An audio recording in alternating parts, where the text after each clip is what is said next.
People say money changes you, but what they don't tell you is how quietly it can erase who you used to be. Late morning sunlight streamed through the towering glass walls of La Maravilla, one of the most exclusive restaurants in the city. Crystal chandeliers reflected off polished marble floors. Soft classical music floated through the air, blending with the gentle clink of silverware and the low murmur of wealthy conversations. This was a place where reservations were made weeks in advance, where power sat comfortably at every table. And then the doors opened. The moment Aurelio Santoro stepped inside, the atmosphere shifted. He didn't announce himself. He didn't need to. His reputation arrived before him. Aurelio Santoro was a billionaire, feared in boardrooms, ruthless in negotiations, and famously cold. He was the kind of man who believed respect was bought, not earned. Heads turned as he walked in, dressed in a tailored suit that probably cost more than most people's monthly rent. The staff straightened instantly, tension flickering across their faces as quiet whispers passed between them. Aurelio moved like the room belonged to him. And in his mind, it did. What no one knew,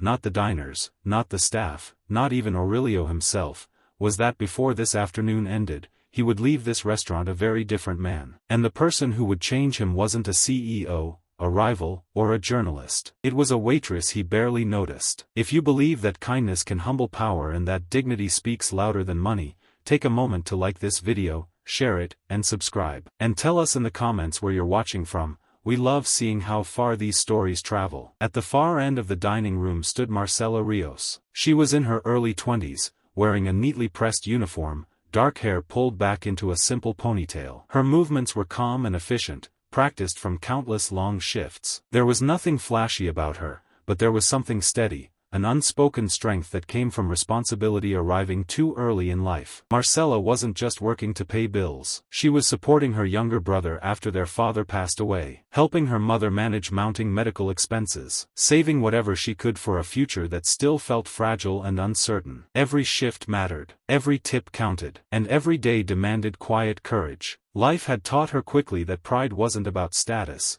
it was about endurance. When Marcela saw Aurelio seated in her section, she took a quiet breath and approached with her notepad, unaware that this table would reopen wounds she had learned to carry in silence. Aurelio didn't touch the menu. He leaned back in his chair, eyes scanning Marcela, not with curiosity, but with judgment. Then, without lowering his voice, he began speaking in Spanish. His tone was mocking, dismissive, sharp. He made comments about her job, her intelligence, her place in the world. To Aurelio, Spanish was a shield, a private language he used to say things he believed wouldn't be understood, a way to feel superior without consequence. Nearby diners shifted uncomfortably. Some pretended not to hear. Others exchanged glances, unsure whether to intervene. Marcela heard every word. Her fingers tightened around the notepad, but her face remained calm. Years of struggle had taught her something important. Reacting instantly wasn't always strength. Sometimes, strength was choosing the right moment. Spanish was her first language. It was the language of her childhood, her memories,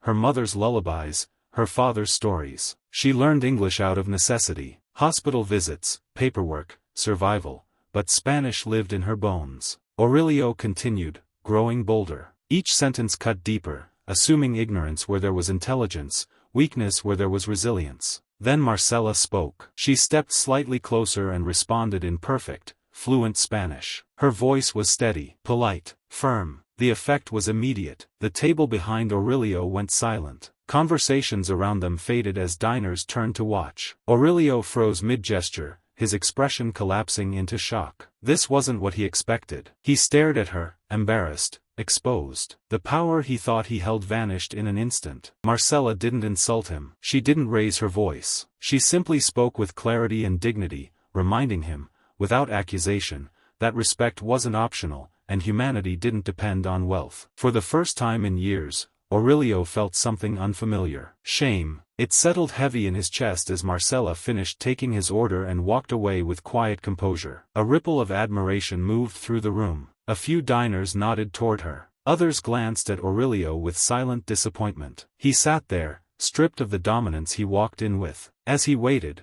Aurelio watched her move through the restaurant. He saw her patiently help an elderly couple, gently guide a nervous new server, work tirelessly without complaint. Each small act felt like a mirror, reflecting everything he had lost along the way. And then it hit him. Her voice, it sounded like his grandmother's. He remembered a small village, warm afternoons, a woman who taught him kindness before money taught him power. Somewhere along the way, success hadn't made him bigger, it had made him smaller. When Marcella returned with his meal, Aurelio could barely meet her eyes. The food sat untouched as guilt pressed down on him. He realized that the person he mocked carried more strength and quiet resilience than he had in his empire of wealth. Something inside him cracked, not because he was embarrassed, but because he remembered who he used to be, and who he had promised himself he would never become. If this story is resonating with you, take a second to like the video, share it with someone who believes in compassion, and subscribe. And tell us, what would you have done if you were in Marcella's place? Aurelio stood before leaving. He didn't make a scene. He walked over to where Marcella was cleaning a nearby table and spoke softly, in Spanish. He apologized, not for appearances, not for reputation, but because he finally understood the weight of his words, and the damage careless pride could cause. Marcella looked at him for a moment. She saw the sincerity, the discomfort, the humility that couldn't be faked. She nodded. Forgiveness didn't erase what happened, but it allowed something new to begin. Aurelio left La Maravilla that afternoon humbled, carrying a lesson no amount of money could ever buy, a reminder he would carry long after the taste of luxury faded. And Marcella returned to her shift with quiet pride, having reminded a powerful man, without raising her voice, what true strength really looks like.